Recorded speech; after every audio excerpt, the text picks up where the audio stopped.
Hello everyone and welcome back to Technical Nugget. तो दोस्तों आज का जो हमारा टॉपिक है वो है कॉम्शिया के ए प्लस का मोबाइल डिवाइसेस। तो सबसे पहले मैं ये बताना चाहूँगा कि मोबाइल डिवाइसेस क्या है। मोबाइल डिवाइसेस वो हर एक डिवाइस होते हैं जो आप लेकर कैरी कर सकते हो, जैसे कि स्मार्टफोन, टैबलेट, लैपटॉप और कई सारे।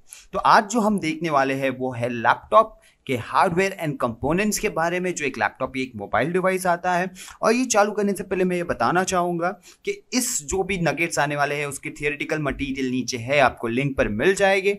अगर आपको ये नगेट का थियोरेटिकल मटेरियल पढ़ना होगा, लिंक पे जाइए, लिंक पे क्लिक कीजिए और आपको कंटेंट मिल जाएंगे थियोरेटिकल वाले, जिससे आप पढ़कर एग्जाम दे सकते हो। तो चलो शुरू करते हैं आज का हमारा टेक्निकल नगेट।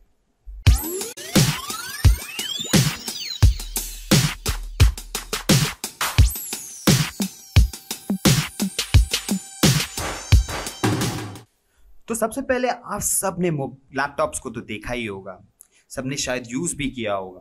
तो लैपटॉप एक ऐसा डिवाइस है जो एकदम स्लिम है, जो आप लेकर कैरी कर सकते हो, और इसमें भी वो ही हर एक चीज होती है, हर एक कंपोनेंट्स होता है जो आपको डेस्कटॉप में मिल जाएगा। तो जैसे कि आप स्क्रीन पर देख सकते हो कि लैपटॉप का फ्रंट एंड बैक साइड है। तो ये फ्रंट साइड है एंड ये बैक साइड है, दोनों ही अलग अलग कंपनी के हैं। लैपटॉप मैन्युफैक्चरर्स बहुत सारे हैं, जैसे एचपी है, डेल है, तोशिबा है, एसर है, एसूस है, लेनोवो है। तो जो आप देख सकते हो यहाँ पे वो है एचपी का फ्रंट साइड। और फ्रंट साइड में क्या होता है, स्क्रीन, कीबोर्ड, वेब कैमरा, और ये बैक साइड। अब बैक साइड के बारे में मैं बताना चाहूंगा। बैक साइड एक ऐसी चीज है जो डिफर करता है।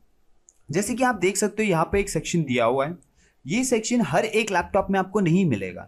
ये सेक्शन क्यों है कि यहाँ पे जो है रैम आप यहाँ से निकाल सकते हो और यहाँ से आप एचडीडी रिमूव कर सकते हो। इसके लिए आपको पूरा बॉडी रिमूव करने की जरूरत नहीं, बस इतना सा पार्ट निकाला और आपको उसको रिप्लेस कर सकते हो।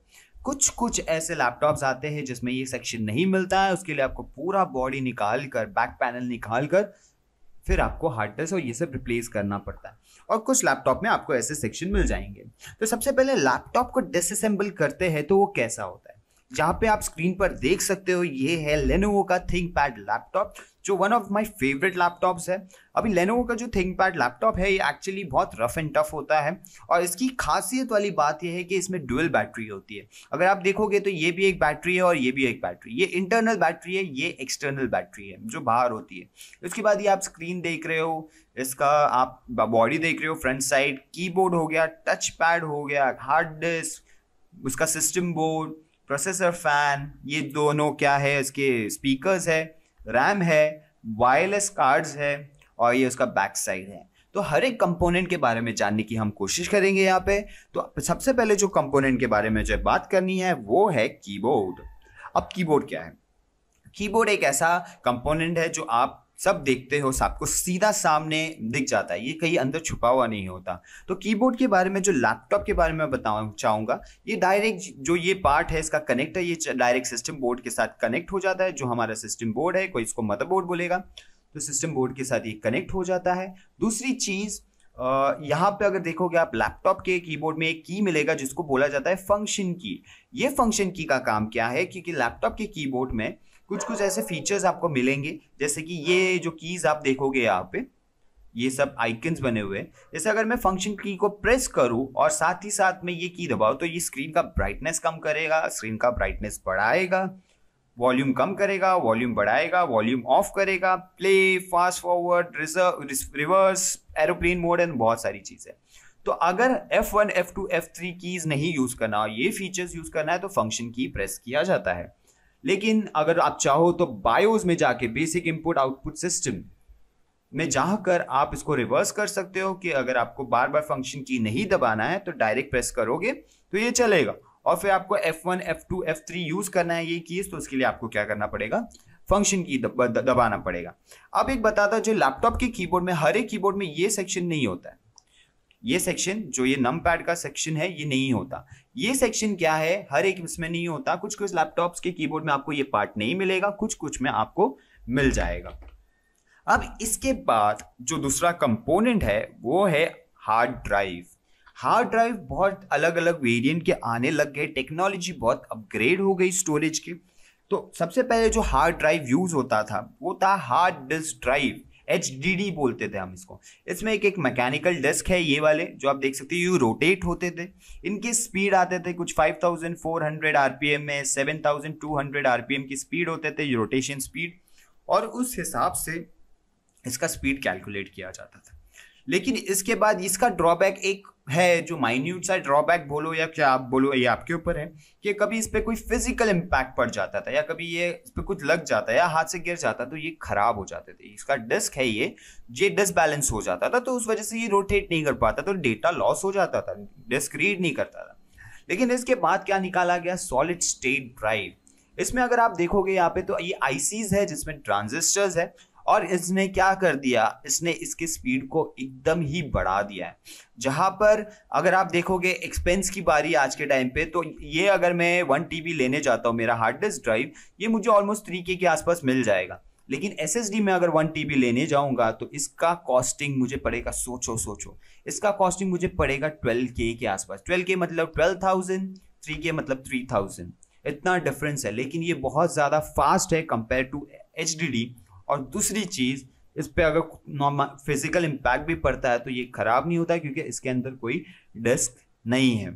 इसके बाद क्या होगा कि एक हाइब्रिड टेक्नोलॉजी निकाला गया, कि नॉर्मली ये जैसे SSD देखोगे, ये ऑपरेटिंग सिस्टम बहुत फास्ट बूट करता है, लोड करता है, इसमें रीड एंड राइट भी फास्ट होता है कंपेयर टू HDD। तो लोगों ने क्या किया, लोग ये एक्सपेंस नहीं झेल पाते थे, मतलब बहुत ज्यादा एक्सपेंसिव है इतना फास्ट। तो फिर बाद में एक आया सॉलिड स्टेट हाइब्रिड ड्राइव। ये क्या है, कॉम्बिनेशन ऑफ दीज टू, इन दोनों को हाइब्रिड करके, इन दोनों का कॉम्बिनेशन करके एक हाइब्रिड ड्राइव निकाला, जिसमें थोड़ा सा पार्ट आप देखोगे SSD का है और बाकी का पार्ट क्या है, HDD का है। तो इससे क्या हो गया, तो जो SSD का जो पार्ट है, मतलब जो चिप्स है SSD के, उसमें लोग मोस्टली ऑपरेटिंग सिस्टम डालते हैं, और ये पार्ट में क्या करते हैं, डेटा स्टोर करते हैं। और इसको अगर आप परचेस करने जाओगे, तो अगर ये 1 TB का आप लेने जाओगे, तो ये आपको मिलेगा ऑलमोस्ट 7K के आसपास। Not much expensive like this, not cheap like this, बिड में आता है। तो ये टेक्नोलॉजी आने लगी, और दोनों ही या तीनों ही एक ही कनेक्टर के थ्रू कनेक्ट होते हैं, जो है SATA कनेक्टर, और सब SATA बस यूज करते हैं। अब स्टोरेज के लिए फिर बाद में, अभी हमने हार्ड डिस्क देखा है, एक इंटरनल हार्ड डिस्क होता है और एक एक्सटर्नल हार्ड डिस्क होता है। इंटरनल हार्ड डिस्क जो अंदर लगता है लैपटॉप की, जिससे SATA के थ्रू वो होता है। एक्सटर्नल हार्ड डिस्क जो मिलता है वो है USB के थ्रू, आप नॉर्मली कैरी करते हो उसको अलग से डेटा स्टोर करने के लिए। लेकिन अगर आपके पास कोई इंटरनल हार्ड डिस्क है, इंटरनल आपके पास SSD है, जो भी है, उसको आप एक्सटर्नल भी बना सकते हो यूजिंग केसेस। मार्केट में केसेस अवेलेबल है, ऐसे केस आता है जिसमें आप इंटरनल हार्ड डिस्क डालो और वो USB के थ्रू आप क्या कर सकते हो, कनेक्ट कर सकते हो। उसके अलावा भी तो एक्सटर्नल हार्ड डिस्क आपको मिलते हैं। उसके बाद जो SSD निकला था, अभी आप देखोगे टेक्नोलॉजी का साइज कम भी है, ज्यादा भी है। लैपटॉप आप देखोगे बड़े साइज में भी आता है, छोटे साइज में भी आता है, जैसे अल्ट्रा बुक हो गया वो साइज में भी। तो ये SSD के साइजेस भी डिफर करते हैं, एक है 2.5 का साइज आता है और एक है 1.8 का साइज आता है। आप देखोगे ये 1.8 का साइज है, ये 2.5 का लैपटॉप के हार्ड डिस्क का साइज है। तो मोस्टली 1.8 का जो है ये अल्ट्रा बुक्स में यूज होते हैं और ये लैपटॉप्स में यूज होते हैं, और ये भी कभी कभी लैपटॉप्स में यूज किए जाते हैं। तो ये साइज क्या करता है, SSD का डिफर करता है। There are two size, that is 2.5 and 1.8। अब साइज की बारे में बात करूं तो मैं, तो एक ऐसी टेक्नोलॉजी आई स्टोरेज में जिसने साइज बहुत ही कम श्रिंक कर दिया। जैसे कि मैं बात कर रहा हूं M.2 SSD की। अगर आप देखोगे, ये आपके सामने स्क्रीन पर आप देख रहे हो, तो ये जो फिंगर है ये इंडेक्स फिंगर जितना ही लंबा है, और ये जाता है मदरबोर्ड में लगता है, चाहे वो लैपटॉप का हो या वो डेस्कटॉप का हो। तो ये है, इसको बोला जाता है M.2 SSD। अभी M.2 SSD लगता है M.2 स्लॉट में, इसको M.2 स्लॉट बोला जाता है। अभी M.2 SSD अगर जिसको पता होगा तो वो तो सोचता रहेगा, कभी कभी आपने अमेजोन में देखा होगा, तो ये दो डिफरेंट वेरिएंट साइज प्राइस के आते हैं। कुछ ऐसा आ जाएगा आपको जो आपको मिल जाएगा 12,000 में, लेकिन कुछ ऐसा मिल जाएगा जो आपको सीधा 22,000 चला जाएगा सेम स्टोरेज का। तो M.2 में भी दो वैरायटी आता है, एक बोलते हैं जिसको M.2 SSD, दूसरे को बोलते हैं NVMe SSD। अगर आप देखोगे यहाँ पे, ये ऊपर वाला मेरा बेसिक सा M.2 SSD है, जिसमें आपको दिखेगा इधर SATA M2 लिखा हुआ है, जो यूज करता है SATA बस। SATA बस का स्पीड क्या है, डेटा ट्रैवल करता है SATA बस जो है 600 Mbps पे, और जो ये है NVMe, अगर देखोगे यहाँ पे SATA लिखा है, यहाँ पे NVMe लिखा है, that is non volatile memory express. ये यूज करता है PCI बस, PCIe बस। PCIe बस का स्पीड हो जाता है 7 टाइम फास्टर देन SATA बस, दैट इज 3500 Mbps। स्पीड कितना रेफर कर रहा है दोनों, अगर आप देखोगे यहाँ पे, अगर आप देखोगे ये 2 कनेक्ट स्लॉट्स है, इसमें एजेस है, इसमें एक ही है। इसको बोलते हैं B की, इसको बोलते हैं B की, इसको बोलते हैं M की। तो जो हमारा SATA का M.2 है वो इसमें कनेक्ट हो जाता है M की में, लेकिन जो M की का NVMe है वो सिर्फ M की में ही कनेक्ट होता है। और अगर ये वाला जो है SATA का जो दूसरा M स्लॉट आता है उसमें भी कनेक्ट कर सकते हो। तो this is more faster. And अगर प्राइस के बारे में बात करूं, ये भी सेम ऑलमोस्ट SSD के प्राइस का ही आता है, जो 12K से लेके 14K का 1 TB का बोल सकते हो आप। और ये आप लेने जाओगे अगर 1 TB का, जो आपको मिलेगा 1 TB का अगर लेने जाओगे वो आपको मिलेगा ऑलमोस्ट 22K के आसपास। तो बहुत फर्क है प्राइस में। और लेकिन स्पीड भी मैं बोलूँ तो वैसे ही है, जैसे आप देख सकते हो इधर 3500 Mbps एंड 600 Mbps, बहुत डिफर करता है स्पीड में। अभी इसके जो साइजेस होते हैं M.2 के SSD ऐसे लिख के आते हैं कि 2230, फिर 2242, 2260, 2280 ऐसे लिख कर आते हैं M.2 के साइज। ये जो 22 है ये होता है इसका ये विथ का पार्ट, और जो ये सॉरी ये लिख नहीं रहा, नहीं लिख रहा, ठीक है, ये होता है विथ का पार्ट। और दूसरा ये जो है ये होता है लेंथ। तो 22 विथ है और ये क्या है, लेंथ है, फॉर एग्जांपल 60। तो ऐसा होता है 2260, 2280, 2230। तो ये ऐसे साइज में आता है। आपको देखना है आपके लैपटॉप में कौन सा साइज बैठता है, आप उस हिसाब से परचेस कर सकते हो।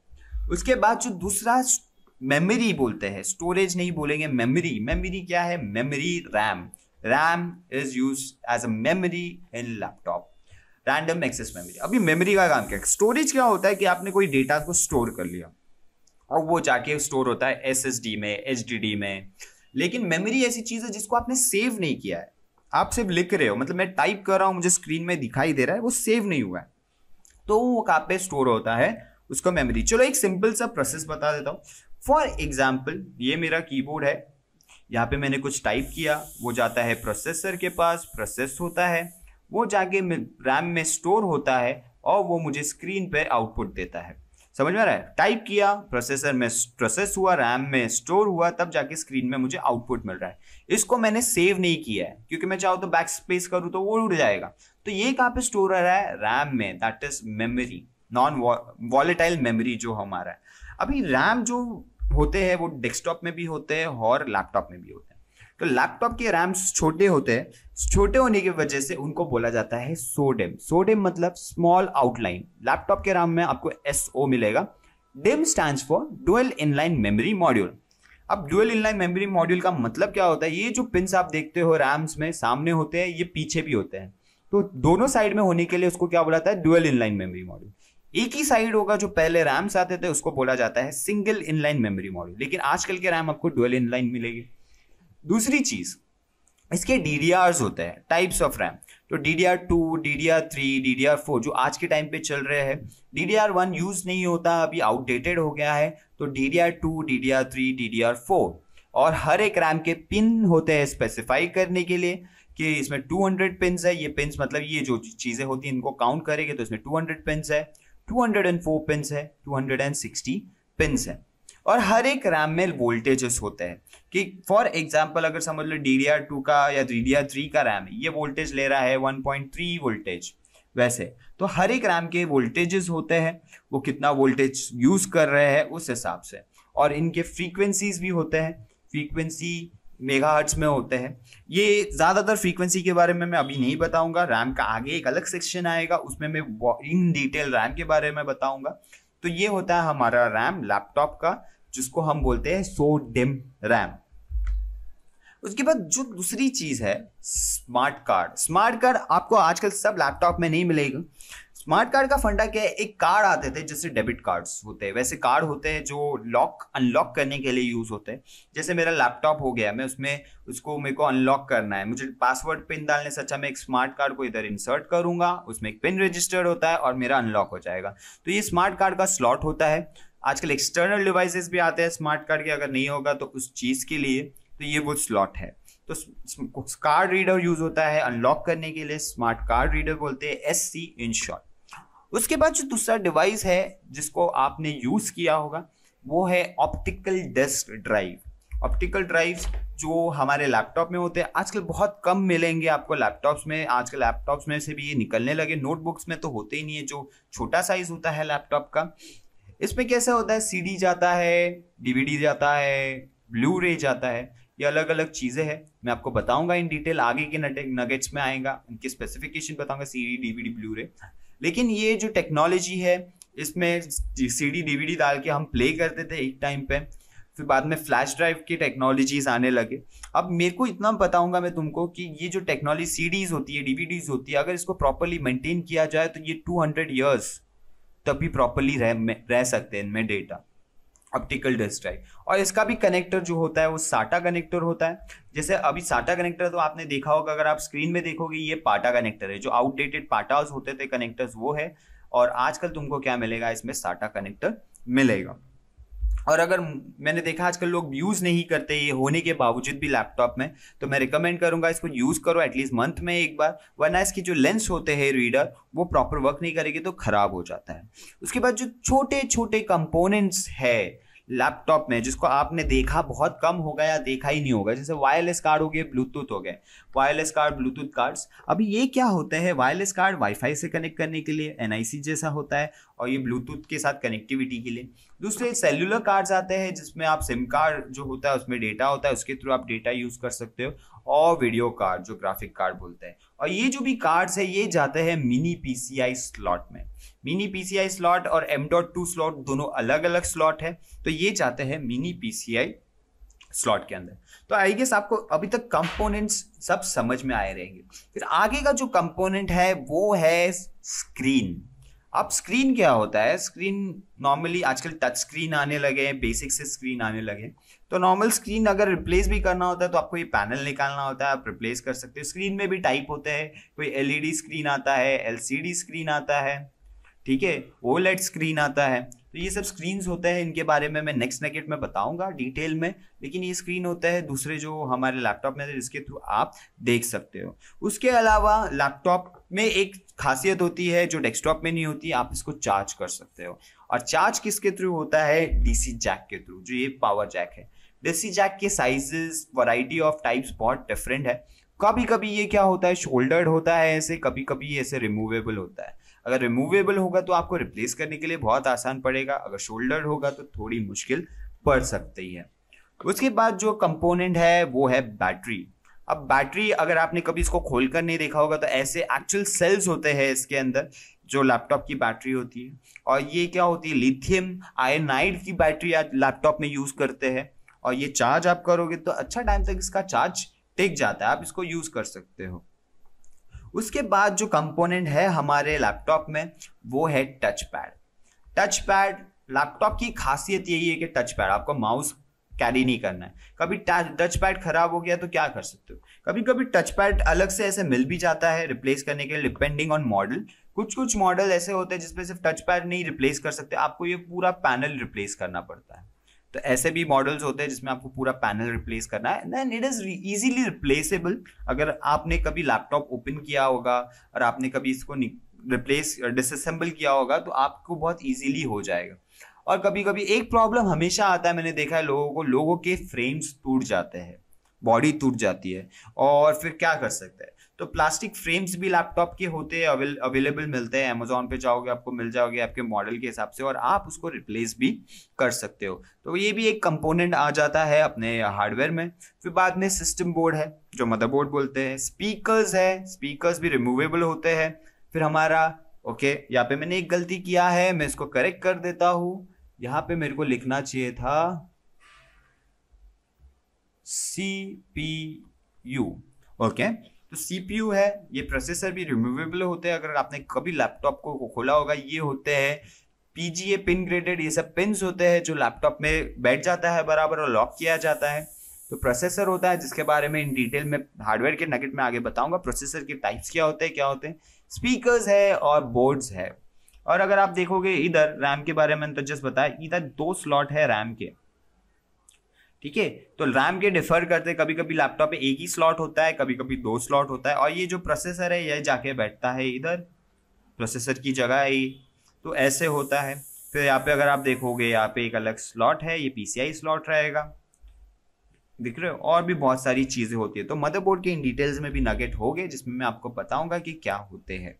उसके बाद लैपटॉप में बहुत सारे ऐसे कंपोनेंट्स हो सकते हैं अंदर, लेकिन कॉम्शिया ने हमको यही बताया है और आपको इसी के बारे में पढ़ना है। और आपको इसका जो थियोरेटिकल मटेरियल है जो आपने नहीं पढ़ा होगा, आपको हेल्प करने को चाहिए होगा कि मुझे एग्जाम देना है, तो अगर आप डिस्क्रिप्शन में नीचे जाओगे तो आपको उसका थियोरेटिकल मटेरियल में एक डिस्क्रिप्शन में लिंक मिलेगा, क्लिक करो और वो लिंक आपको लेके जाएगा एक पेज पर, वहां पे आप इसका थियोरेटिकल मटेरियल पढ़ सकते हो और आप देख सकते हो। और अगर आपको कोई डाउट रहेगा तो आप कमेंट में डालो, या तो मेरा फेसबुक का भी पेज है, उसमें आप जाओगे तो उसमें आप मेरे फेसबुक के पेज पे लाइक करो, उसमें मैं क्विज डालूंगा, उसमें आपको डाउट्स क्लियर करूंगा।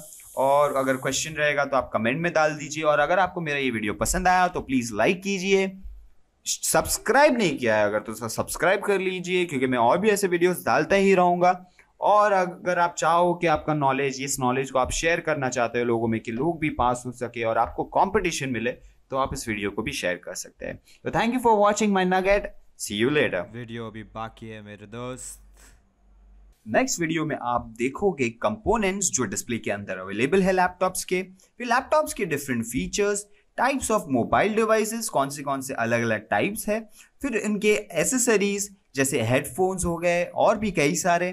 फिर बाद में मोबाइल डिवाइसेस को आप नेटवर्क के साथ कैसे कनेक्ट कर सकते हैं, इवन उनके मेल्स कॉन्फ़िगरेशन, और आपके मोबाइल डिवाइसेस को आप सिंक्रोनाइज कैसे करते हैं इन क्लाउड एंड आपके फिजिकल सिस्टम में। तो देखते रहना टेक्निकल नगेट।